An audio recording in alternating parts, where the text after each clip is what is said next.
오늘 말씀을 다시 보겠습니다. 오늘 말씀은 여호수아서 1장 1절에서 9절 말씀까지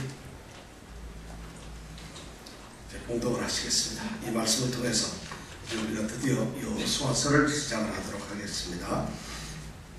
한 목소리로 1절부터 9절까지 말씀을 읽겠습니다. 여호와의 종 모세가 죽은 후에 여호와께서 모세의 시종 눈의 아들 여호수아에게 일러 가라사대 내 종 모세가 죽었으니 이제 너는 이 모든 백성으로 더불어 일어나 이 요단을 건너 내가 그들 곧 이스라엘 자손에게 주는 땅으로 가라. 내가 모세에게 말한 바와 같이 물은 너희 발바닥으로 밟는 것을 내가 다 너희에게 주었노니 곧 광야와 이 레바논에서부터 큰 하수 유브라데에 이르는 해쪽 속의 온 땅과 또 해지는 변 대까지 너의 지경이 되리라. 너의 평생에 너를 능히 당할 자 없으리니 내가 모세와 함께 있던 것 같이 너와 함께 있을 것임이라. 내가 너를 떠나지 아니하며 버리지 아니하리니 마음을 강하게 하라. 담대히 하라. 너는 이 백성으로 내가 그 조상에게 맹세하여 주리라 한 땅을 얻게 하리라. 오직 너는 마음을 강하게 하고 극히 담대히 하여 나의 종 모세가 내게 명한 율법을 다 지켜 행하고 좌로나 우로나 치우치지 말라. 그리하면 어디로 가든지 형통하리니 이 율법책을 내 입에서 떠나지 말게 하며 주야로 그것을 묵상하여 그 가운데 기록한 대로 다 지켜 행하라. 그리하면 내 길이 평탄하게 될 것이라. 내가 형통하리라. 내가 내게 명한 것이 아니냐. 마음을 강하게 하고 담대히 하라. 두려워 말며 놀라지 말라. 내가 어디로 가든지 내 하나님 여호와가 너와 함께 하느니라 하시니라. 아멘. 이 미시간주에 세인트 조셉이라고 하는 이 고아원이 있는데 그 고아원에 한 어린아이가 들어왔어요. 고아가 들어왔는데 이 아이가 아주 장난이 심하고 말썽꾸러기입니다. 그래서 도저히 선생님들이 감당을 못해요. 근데 그 아이를 담당하고 있는 선생님이 베라다라고 하는 선생님인데 그 아이를 아무리 가르쳐도 잘 되질 않습니다. 그래서 늘 가르치면서 하는 말씀이 하나님께서 너를 사랑하시고 있다. 하나님께서 너를 사랑하신다. 너는 하나님의 사랑을 받는 그런 어린아이다. 하나님의 꿈을 가져라. 하나님의 희망을 가져라. 하나님의 계획을 품어라. 이런 말로 쭉 했어요. 그렇게 격려도 하고 말을 했는데 이 어린아이는 그런 말은 듣지도 않고 자기 멋대로 삽니다. 그래서 싸움하고 남의 물건을 도둑질도 하고 그 안에서도 행패를 부려서 결국엔 어느 정도 시간이 지난 다음에는 그 고아원에서 탈출하고 도망을 가고 맙니다. 이 아이가 도망을 가서 밖에 나가다 보니까 할 일이 없어요. 그러니까 어느 조그마한 피자 가게에서 이제 배달을 담당하게 되고 딜리버리를 하게 되고 그렇게 하면서 이제 돈을 한 번씩 모아가기 시작합니다. 그러면서 이제 나쁜 짓에도 빠지게 되고 그렇게 방탕한 삶을 살다가 이 아이 마음속에 늘 이제 성장을 하면서 생각이 드는 것은 그 고아원에서 베라다 선생이 말한 하나님이 사랑하는 사람, 하나님이 함께하는 사람, 그리고 너는 하나님의 꿈을 이루는 사람이 되어야 한다는 이런 말이 늘 있어요. 그래서 후회를 하면서 이제 열심히 살아야 되겠구나. 그러고서 그 소녀는 이제 열심히 피자 가게를 다니면서 일을 해서 이제 조금씩 돈을 모아갑니다. 그러면서 얼마나 열심히 일했는지 피자를 만들면 그 피자 한 판에 그 밀가루 반죽을 해서 만드는데 그거를 딱 만드는데 11초면 다 만든대요. 그러니까 11초 동안에 그 피자 판 하나를 딱 만들 정도로 아주 피자에서 아주 탁월한 그런 기술을 가졌어요. 그래서 20대 젊은 나이가 되고 조금씩 나이가 들어가면서 드디어 조그마한 피자 가게를 하나 차립니다. 그리고 그 가게가 자꾸 커갑니다. 그 가게가 오늘날 뭔지 아세요? 도미노 피자라고. 미국에서 두 번째로 큰 도미노 피자라고 하는 그런 회사가 되고 거기 창업자이자 회장님이 됩니다.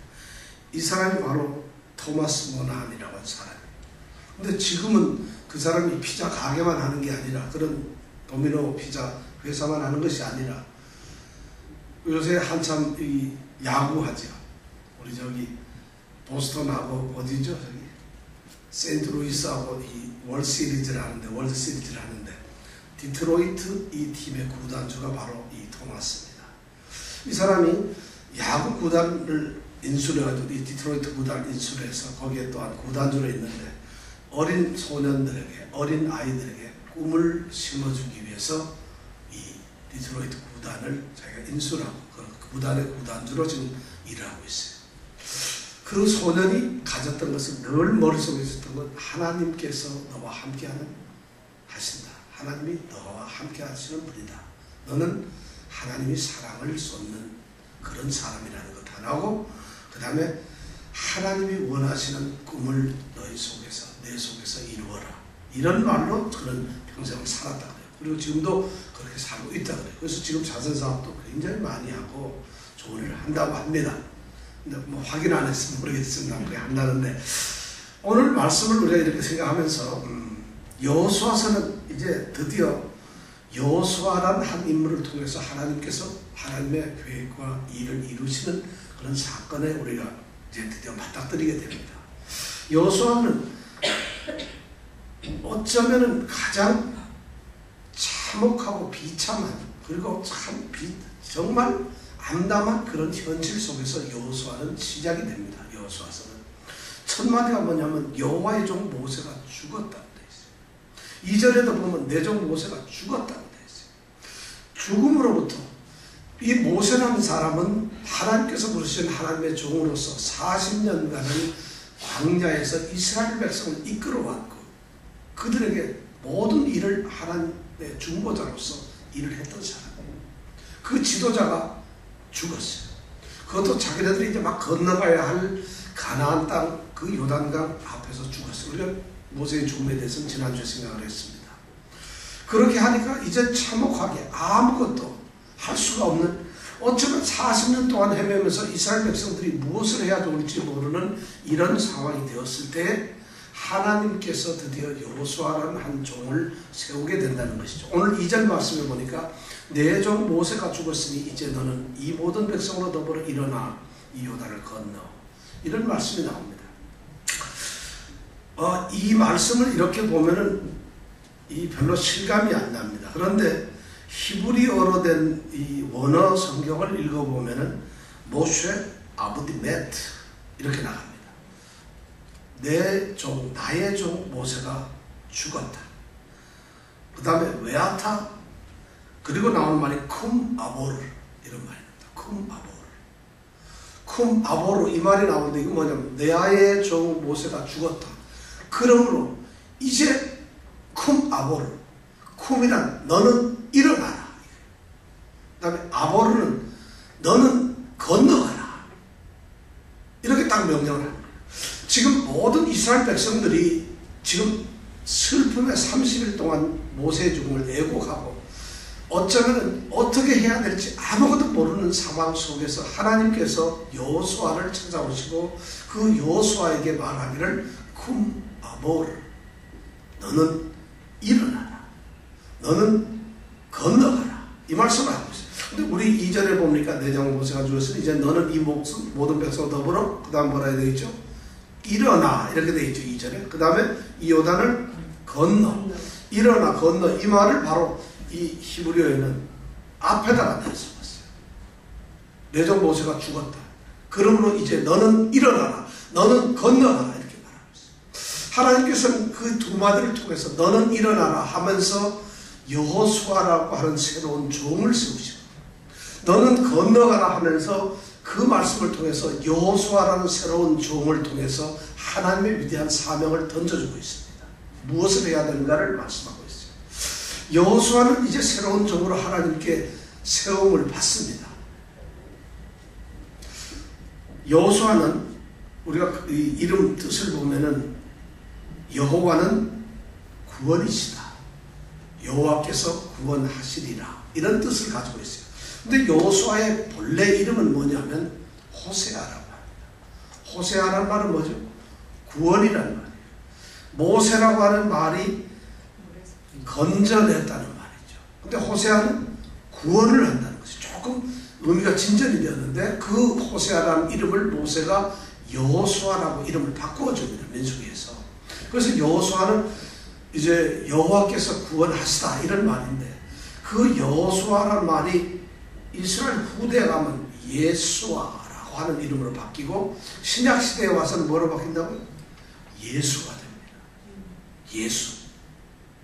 예수는 뭐예요? 예수라는 말은 저가 자기 백성을 죄에서 구원하실 자라는 이런 의미예요.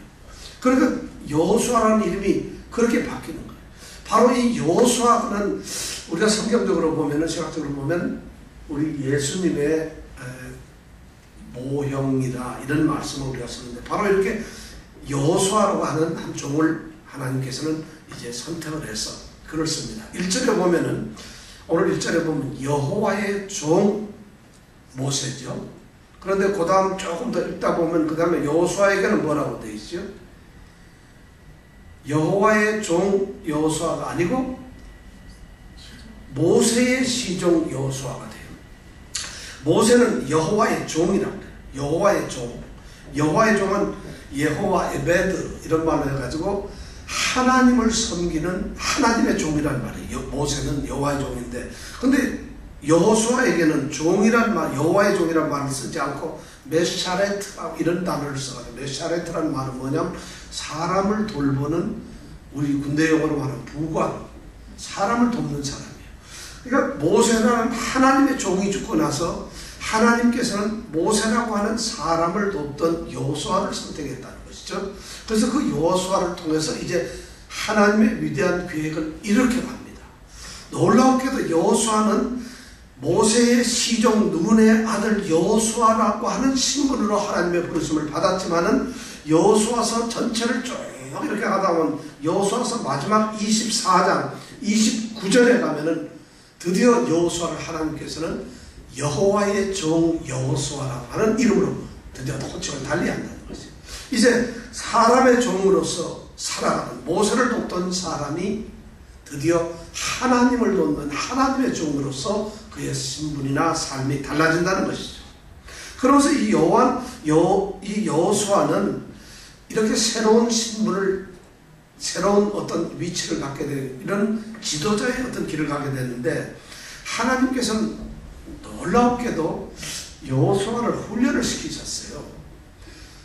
성경에 보면 많은 인물들이 하나님께서 일방적으로 선택을 하셔서, 하나님이 주권적으로 선택하셔서 그 사람을 사용하는데, 여호수아 같은 경우에 보면은 하나님이 아주 철저하게 훈련을 시킵니다. 물론 모세를 통해서 훈련시키는데, 제일 첫 번째 사건이 출애굽기 17장에 보면은 이스라엘 백성들이 애굽 땅에서 나온 지 채 2달 안 돼가지고 그들이 겪는 게 뭐냐면 르비딤의 전투가 있어요. 우리가 잘 아는 요한니시 전투죠. 거기에서 여호수아는 아말렉과 싸웁니다. 모세와 아론과 훌은 산 정상에 올라가 있고 여호수아가 전쟁을 합니다. 여호수아는 이미 출애굽 시작서부터 40년간 훈련을 받기 시작하는 거예요. 첫 번째가 르비딤 전투에서 전투를 배웁니다.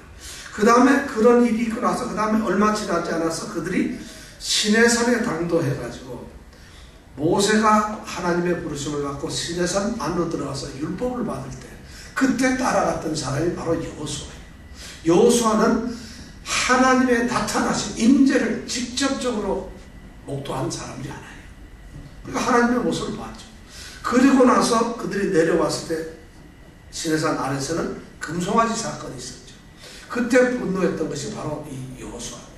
그리고 출애굽기 33장에 넘어가면은 모세가 이제 그의 장막에서 그의 장막을 거두어서 사람들과 떨어진 곳에서 회막을 짓습니다. 그리고 회막에서 이 모세가 하나님을 직접 얼굴로 친구처럼 대면을 하는 그때에 그 회막을 끝까지 모세가 떠나더라도 그 회막을 지키면서 수종을 들었던 사람이 바로 여호수아입니다. 여호수아는 벌써 그런 일을 하고요.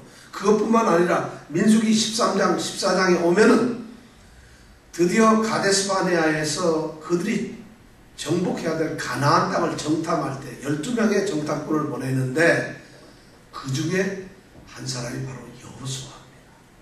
그리고 모세가 여호수아를 후계자로 나중에 세웁니다. 그리고 우리가 지난주에 읽었던 대로 신명기 34장에 보면 여호수아를 안수하고 그에게 성령을 하나님의 신 감동을 부었다고 이렇게 얘기가 되어 있습니다. 바로 여호수아는 이렇게 훈련이 되어서 하나님께 새로 세워진 종이라는 것입니다.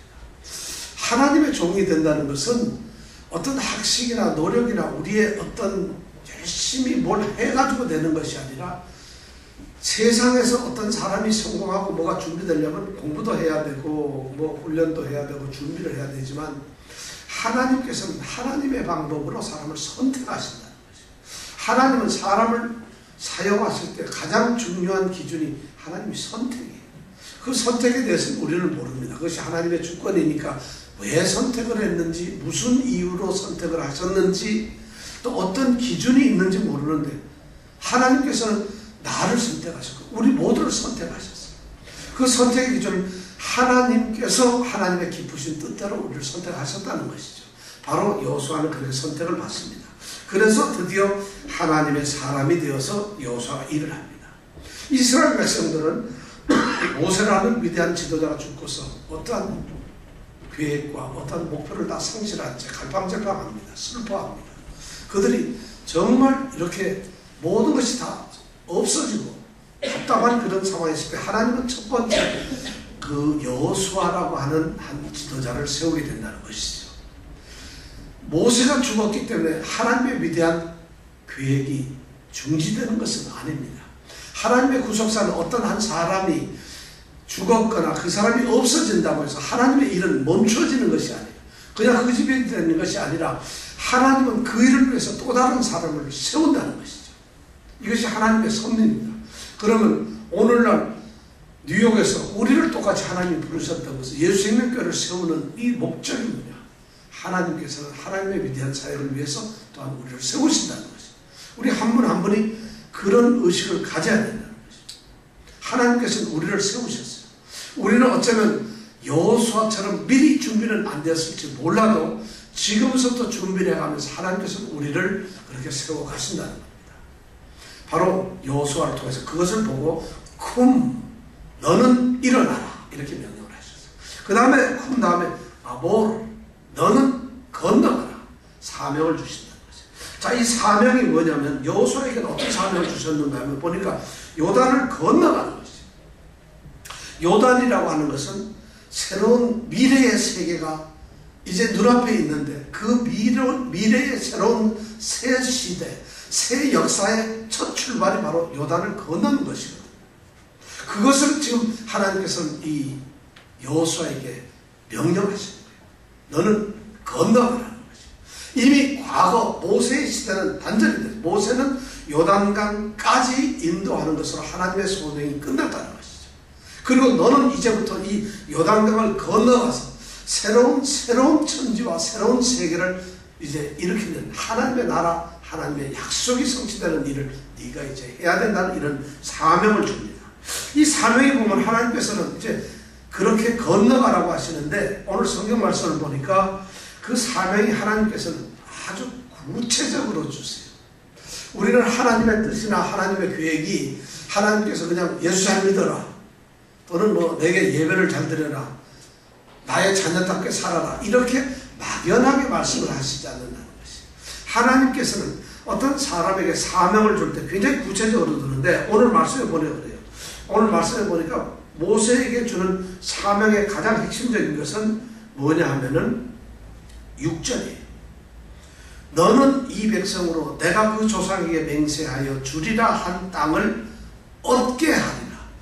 이 말을 다시 말로 하면 너는 이 백성들한테 내가 조상들 아브라함과 이삭과 야곱에게 약속했던 이 땅을 얻게 할 자리라 이런 말이에요. 아주 구체적으로 너의 미션이 뭔가 너의 사명이 뭔가를 분명하게 얘기하면서 구체적으로 너와 이 백성은 건너가라는 거예요. 4절에 보니까 3절에 보니까 2절이로군요. 모든 백성은 더불어 일어나 건너가는 것이죠. 그러면 요단을 건너가지고 내가 이스라엘 자손에게 주는 2절에 보면 이스라엘 자손에게 주는 땅으로 건너가라는 것이죠. 이렇게 아주 구체적으로 혼자 가는 것이 아니라 너와 너의 백성들이 요단강을 건너야 돼요. 우리는 뭐 이것이 너무 강이 있으니까 당연한 것 같지만 강을 건너지 않는 방법도 있지 않겠어요? 여호수아 혼자만 갈 수도 있지 않겠어요? 하나님께서는 아주 구체적인 행동 지침을 내려주시면서 명령을 하시는 거예요. 그러면서 요단을 건너가라고 하는 거예요. 그러면서 4절에 보니까 3절 4절에 보니까 그 땅의 경계를 아주 분명하게 말씀을 해주고 있어요. 자, 모세에게 약속한 땅인데 이건 조상들에게 약속한 그 땅이라는 말이죠. 그 땅을 갔는데 그 땅의 영역을 이렇게 보면 상당히 넓습니다. 곧 4절에 보니까 광야와, 이 광야라는 건 이스라엘 백성들이 머물렀던 가데스 남쪽입니다. 이 광야라고 여기서 말이 나오면은 이스라엘 백성들은 광야 이러면 가장 남쪽을 광야라고 해요.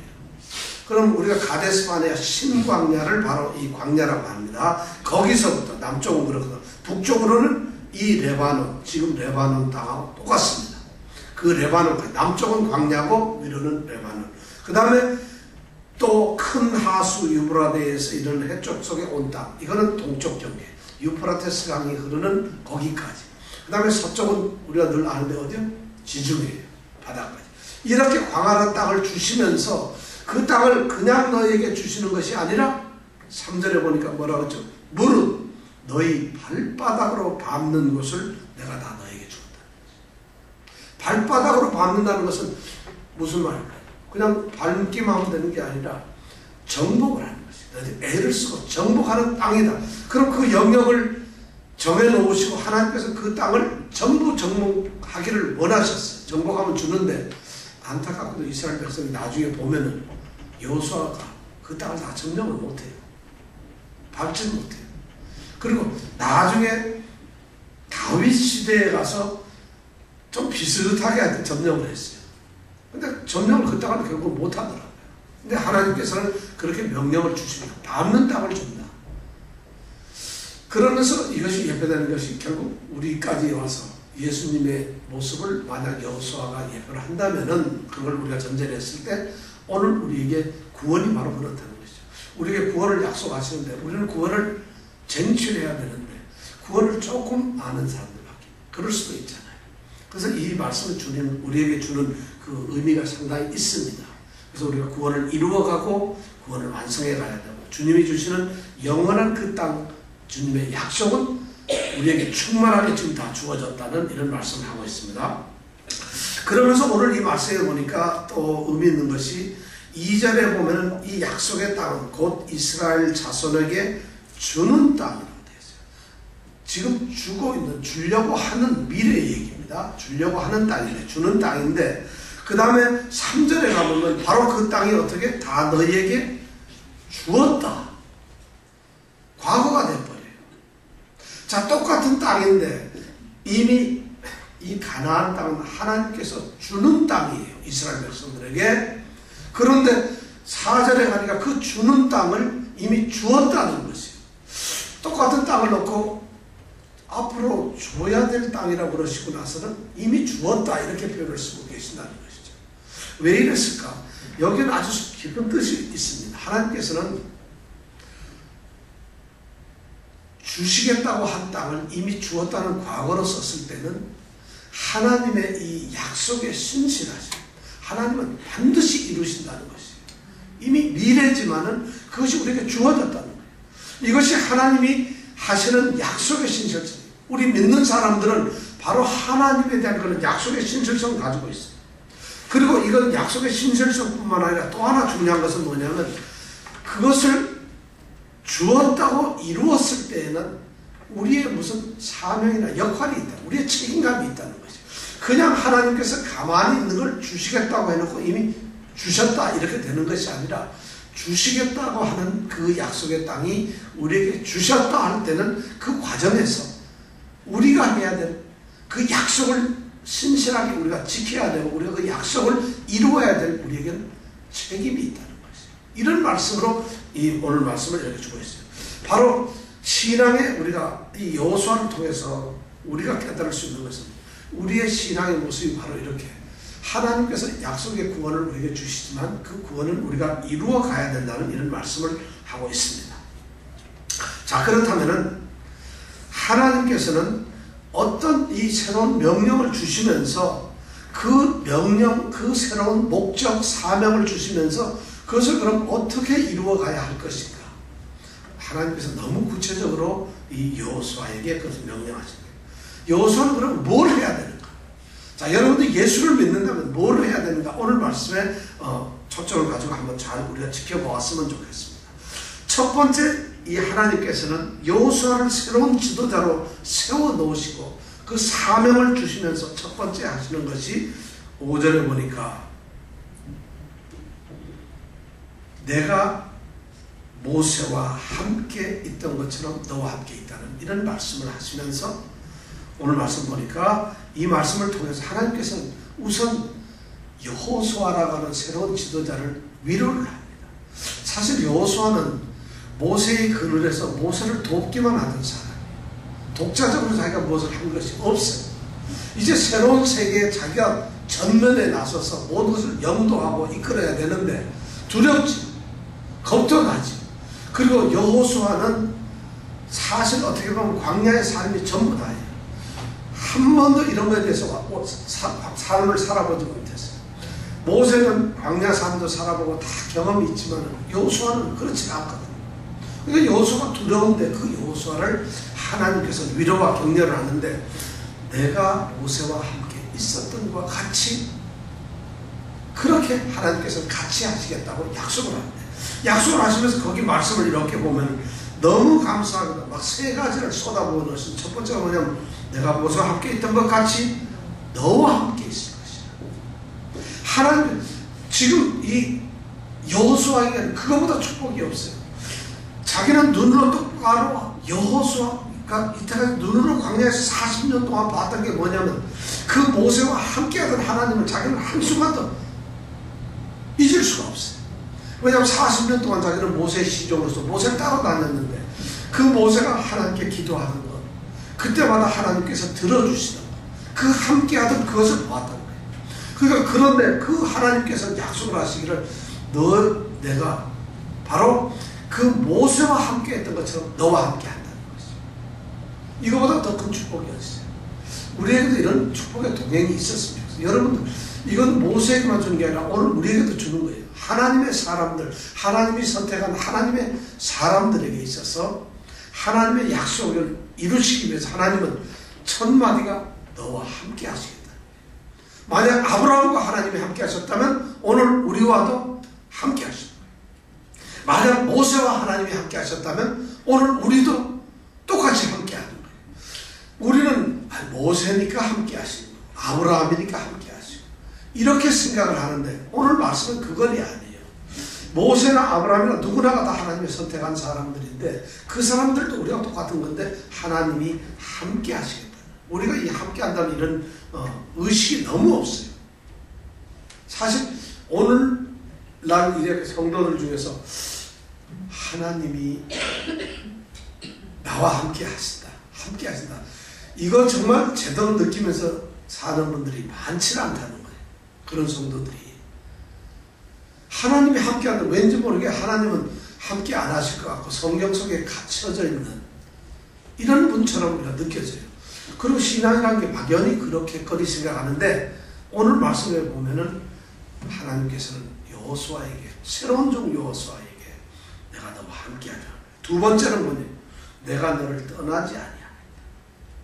내가 너를 떠나지 않는다. 함께 하시다는 늘 동행을 한다는 거, 떠나지 않는다는 거 부정적으로 그걸 강조를 하는 건데 떠난다는 건 뭐예요? 너 혼자 놔두겠다. 절대 혼자 놔두시지 않는다는 것이. 하나님께서 함께 떠나지 않는다는 건 너만 네가 일하도록, 네가 가도록, 네가 정복하도록, 내가 앞으로 가나안 땅에 들어가도록 너 혼자 가라 이렇게 하시지 않겠다는 것이. 혼자 두지 않겠다는 것이. 이것이 얼마나 하나님께서 여호수아에게 주는 큰 축복인지 몰라요. 그리고 세 번째 또 하시는 말씀은 어떻게 해요? 버리지 아니하시겠다. 하나님께서 포기를 하시지 않는다. 함께 있으면서 혹시라도 이 사람은 안 되겠구나 해서 포기하시지 않는다는 거죠. 하나님 끝까지 우리와 함께 하신다. 이런 약속으로 여호수아를 지금 격려하고 위로해요. 여호수아는 지금 그렇지 않아도 불안하고 어쩌면은 두려움 속에서 지금 있을 텐데 하나님께서 이렇게 약속을 했어요. 내가 너와. 그러면 그 결과가 어떻게 되느냐. 그러면서 5절 말씀해 보니까 너의 평생에 너를 능히 당할 자가 없을 것이다. 그렇게 하면은 여러분 너의 평생에 너를 능히 당할 자가 없으리라. 이 말씀을 하나님께서 우리에게 주신다면은 여러분 어떻겠어요? 하나님, 내가 믿는 하나님, 내가 사랑하는 하나님, 사랑하고 나를 선택하신 그 하나님이 오늘 바로 이 순간에 우리 뉴욕에서 우리 성도들 한 분 한 분한테 너의 평생에 너를 능히 당할 자가 없을 것이다. 이 말을 만약 듣는다면 어떻게 되겠어요? 바로 그런 결과가 있어요. 이 말을 원어에 그대로 번역을 하면 이렇게 돼요. 너의 삶의 모든 날 동안에 내 얼굴을 향해 사람이 결코 스스로 서지 못할 것이다. 이런 말. 정확한 버전은 그런 의미예요. 네가 사는 평생 네 사는 동안에 내 얼굴을 향해 내가 지금 살아가고 있는 평생 어느 날이든 간에 나의 얼굴을 향해 사람이 스스로 딱 서고 얼굴을 들지 못한다는 거예요. 하나님께서 그렇게 해주시겠다는 거예요. 어떻게? 지금 여호수아에게 격려를 하고 계십니다. 하나님이 함께 하시면 그렇게 된다는 것이에요. 지금 여호수아에게는 그런 사명과 아울러 하나님의 강한 격려가 쏟아부어지고 있습니다. 우리가 로마서 8장 31절에도 똑같이 그랬죠. 만일 하나님이 우리를 위하시면 누가 우리를 대적하리요? 하나님이 우리 편이고 하나님이 나와 함께 하시고 하나님이 나를 생각하고 나만 위하신다면 누가 우리를 대적하겠어요?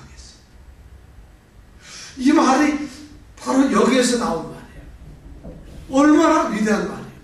여러분 하나님이 나와 그렇게 함께한다. 이거 사실 못 느껴서 그렇지. 우리 신앙이 거기까지 미치지를 못해요.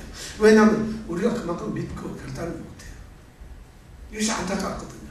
그렇게만 된다면 지금 여호수아는 그것을 알고 있어요.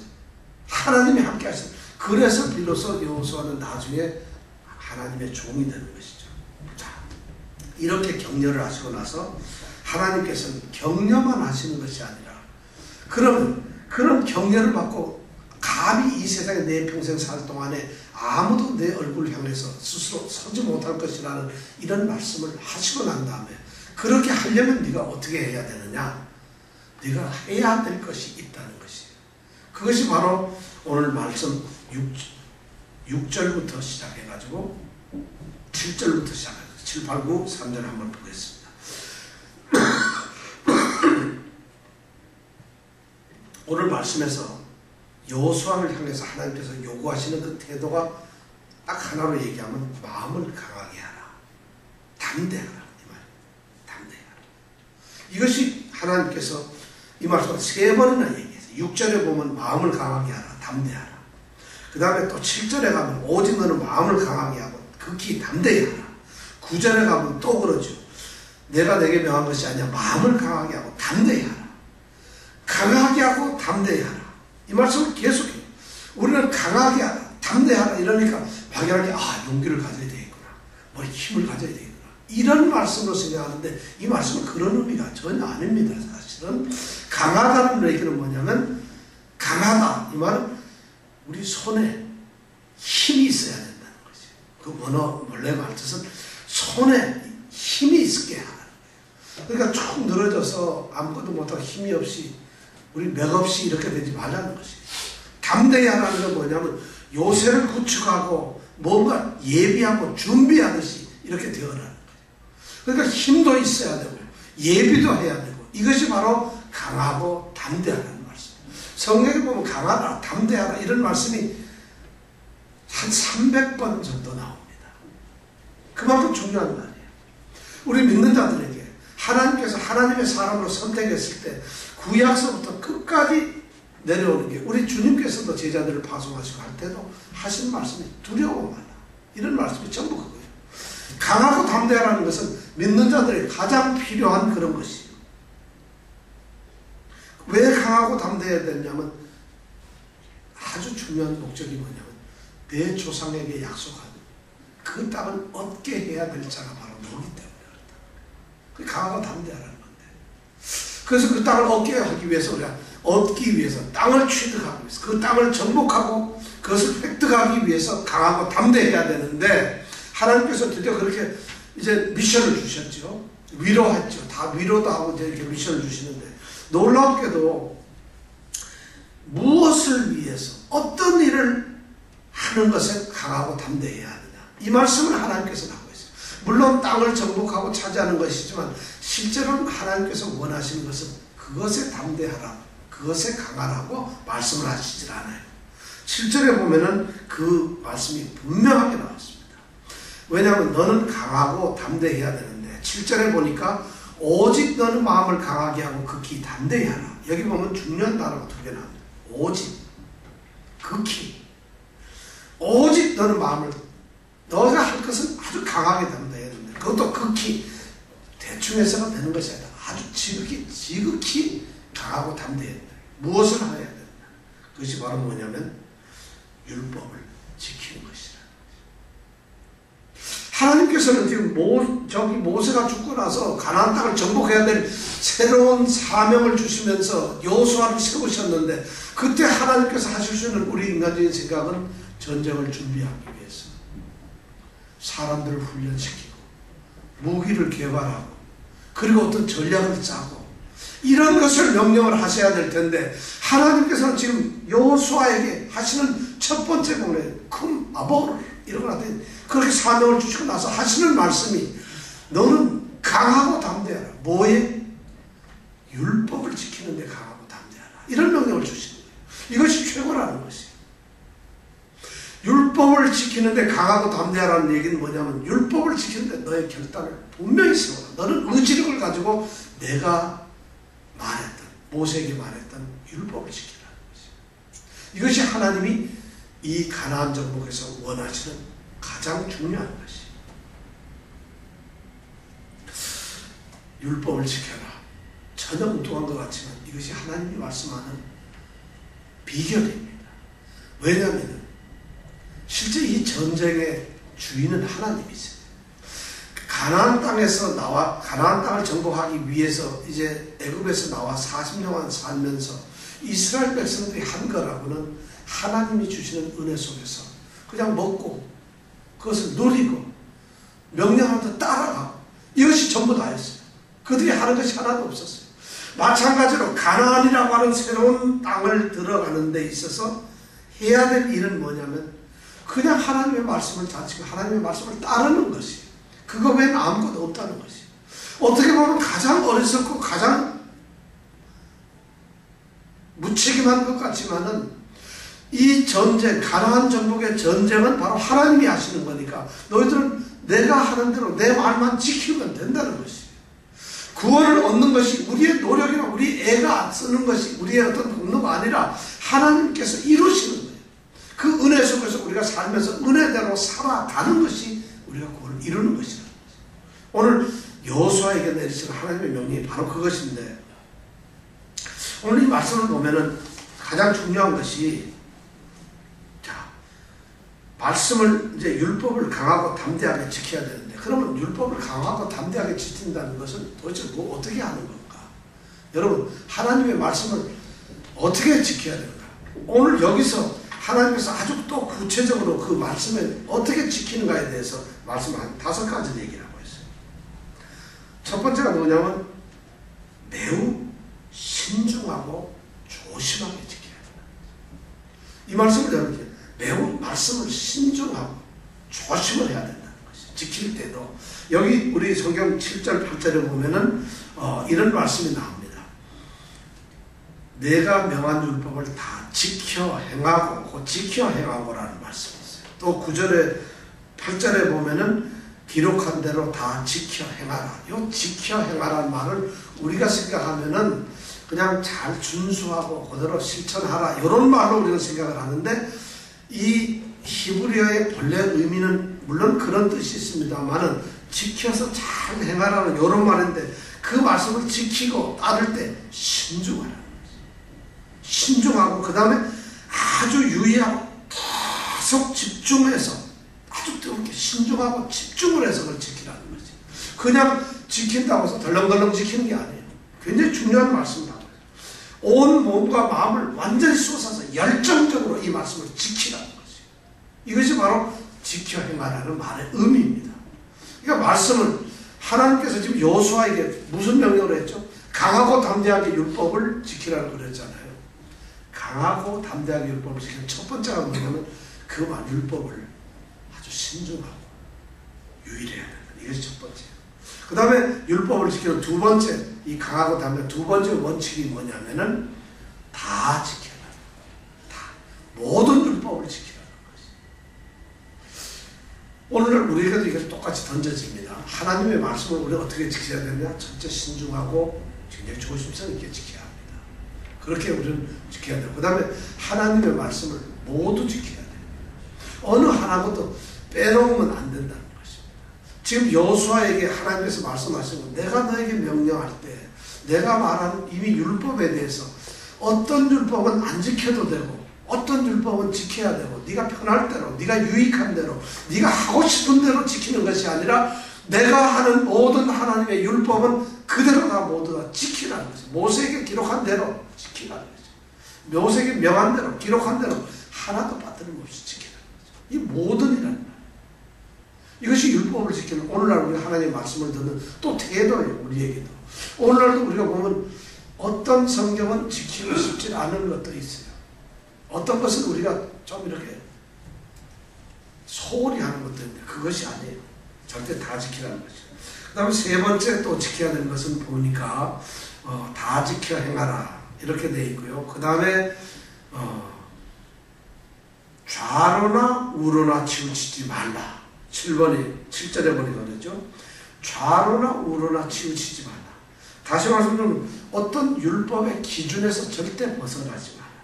치우치지 말라는 것은 치우치지 말라는 건 돌아서다, 포기를 한다 이런 말이에요. 어디 길에서 이탈하는 것을 치우친다 이렇게 여기서 우리는 치우친다 이렇게 번역을 했는데 원래 의미는 돌아선다는 것이에요. 그 떠난다는 것이에요. 그러니까 하나님의 말씀 그 기준에서 절대 정도에서 이탈하지 말라는 거예요. 좌로나 우로나는 이 말씀은 우리가 오해를 하면 이렇습니다. 하나님의 말씀을 너무 이쪽으로도 저쪽으로도 치우치면 안 되고 딱 중용을 지켜서 딱 가운데로 적당하게 지켜야 된다. 이렇게 생각을 할 수가 있는데 그런 뜻은 아니고 그렇게 오해를 하면 안 되고 하나님의 말씀은 어느 하나도 빼뜨리면 안 되고 하나님의 기준이 있는데 기준에서 벗어나면 안 되는 거지. 하나님 우리가 성경을 그러니까 이게 우리 신앙의 모습도 똑같죠. 하나님이 말씀을 하시면 그 하나님의 말씀 기준에서 우리가 벗어나서는 안 되는 거예요. 돌아서는 안 되는 거죠. 그래서 그 기준대로 하나님이 여기까지 이렇게 해야 된다 하면은 죽도록 충성하라 그러면 어디까지 충성을 해야 된다고요? 죽도록 충성을 해야 됩니다. 이렇게 말씀하신 것이 바로 오늘 말한 이 좌로나 우로나 치우치지 말라는 것이에요. 우리는 이것을 좌로나 우로나 잘 치우쳐요. 근데 그렇게 하지 말라는 것이죠. 그 다음에 네 번째로 또 이 강하고 담대하게 율법을 지키는 그 원리가 뭐냐면은 네 번째 보니까 8절에 보면은 내 입에서 떠나지 말게 하라. 내 입에서 떠나지 말게 하라. 자, 내 입에서 떠나지 않도록 하라는 것 이것은 말씀을 잊지 말고 항상 어떻게 외우라는 것이. 요즘 우리 성경 묵상하잖아요. 독도행전하면서 우리 성경 묵상하죠. 이미 여호수아를 통해서 하나님께서는 가나안 정복이라는 구원의 길을 앞두고 나서 명령하셨던 게 내 입에서 율법처럼 떠나지 않게 하라는 거예요. 늘 입에서 암송을 하라는 거죠. 이 말을 또 다르게 얘기하면 우리의 대화 속에서 우리의 권면 속에서 항상 말씀이 기준이 되는 거예요. 말씀에 바탕하고 말씀의 근거가 돼야 돼요. 그러면서 말씀을 의식하면서 우리가 살고 의식하면서 말을 하라는 것이에요. 그리고 그 말씀을 전하라는 것이에요. 말씀을 내 입에서 떠나지 않게 하고. 이것이 하나님이 지금 여호수아에게 전쟁 명령 대신에 내리는 전쟁 명령보다 더 훌륭한 명령을 더 좋은 명령을 하나님이 내리신 건데 바로 입에서 떠나지 말게. 마지막 다섯 번째로 하는 게 주야로 그것을 묵상하라. 하나님의 말씀. 주야로. 자, 묵상이란 말은 그냥 생각을 하는 것이 아니에요. 단순하게 생각하고 하나님의 말씀이 이런 뜻이로구나.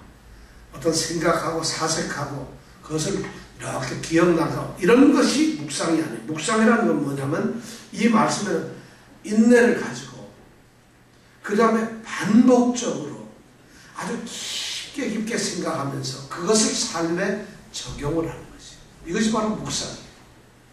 그래서 독자들은 다 하죠. 이거 전부 하잖아요. 그냥 묵상이라고 해서 말씀의 의미를 이렇게 생각하면서 참 은혜롭다. 이것이 아니라 실천하고 행동을 하는 것이에요. 이렇게 하나님께서는 율법을 지키는 것에 강하고 담대하라면서 5가지의 기본적 원리를 주세요. 결국 전부 다가 하나님의 말씀을 우리가 지키는 것이고 오늘날 우리에게도 똑같이 신앙생활을 하면서 하나님의 구원을 이루기 위해서 우리가 갈 수 있는 가장 중요한 것이 바로 말씀에 강하고 담대해지는 것이에요. 하나님께서 그걸 여호수아에게 말했어요. 가나안을 정복할 수 있는 유일한 방법은 바로 이 말씀을 지키는, 율법을 지키는 것에 강하고 담대해지는 것이에요. 그것이 가나안을 점령하는 유일한 길이에요. 절대 전쟁의 무기나 전쟁의 어떤 것이 아니에요. 하나님께서 다 하시는데 내 말만 잘 들으라는 것이에요. 그리고 가나안을 그래야만 네가 정복할 수 있는 유일한 길이라는 것이에요. 그것뿐만 아니라 하나님께서 가나안을 정복하게 하시는 목적이 뭐냐면 내 말을 듣게 하기 위한 것이에요. 그것이 방법이죠. 가나안에 들어가면 그들이 나중에 또 하나님께서 말씀을 하는데 내 말을 지켜야 해요. 그러니까 가나안 하나님의 말씀을 우리가 지키는 것, 듣는 것, 율법을 지키는 것에 강하고 담대하게 되는 것은 당연히 우리가 구원을 이루는 방법이죠. 구원을 얻은 사람들이 살아가야 될 또 삶의 방법이에요. 그게 목적이에요. 전부 다. 그러니까 하나님의 말씀 지키는 것이 우리에게는 전부 다라는 거죠. 이런 것을 여호수아라고 하는 사람을 통해서 하나님께서 지금 말씀하고 있어요. 그렇게 하면 결과가 어떻게 된다고요? 네가 만약 율법대로 그렇게 살아만 간다면, 율법을 이렇게 강하고 담대하게 된다면 너는 어디를 가든지 형통하리라. 가난을 물론 당연히 점령할 뿐만 아니라 어디든지 가도 형통하리라. 내 앞길이 평탄하게 될 거죠. 여기서 형통하다는 말을 우리는 말씀 지키면 복받고 잘 되는 거로구나. 궁극적으로는 그렇게 되겠지만은 여기서 형통하라는 말씀은 그런 의미는 정확히 아닙니다. 형통하라는 건 뭐냐면 내가 모든 것에서 내가 지혜롭게 행할 것이다. 이런 말이에요. 형통한다는 얘기는 내가 지혜롭게 행할 것이다. 말씀을 지키고 하게 되면은 우리가 일상생활 무엇을 하든지 우리의 모습이 지혜로운 행동을 하게 된다. 지혜롭다는 것이 뭐냐? 하나님의 뜻대로 산다는 이런 말이죠. 그렇게 될 때에 뭐가 이루어진다? 형통이라는 말이에요. 모든 것이 성공되고 잘 된다는 이런 말씀이에요. 그냥 잘 된다는 것이 아니라 그러니까 말씀을 떠나서는 형통이라는 것이 그냥 되는 것이 아니에요. 말씀을 지킴으로 말미암아 그 말씀의 지혜를 가지고 우리가 지혜롭게 살기 때문에 형통하게 되는 것이에요. 근데 그 과정이 우리는 말씀을 지키면 형통하다니까 그냥 형통을 먼저 말하는데 먼저 지혜로워져야 돼요.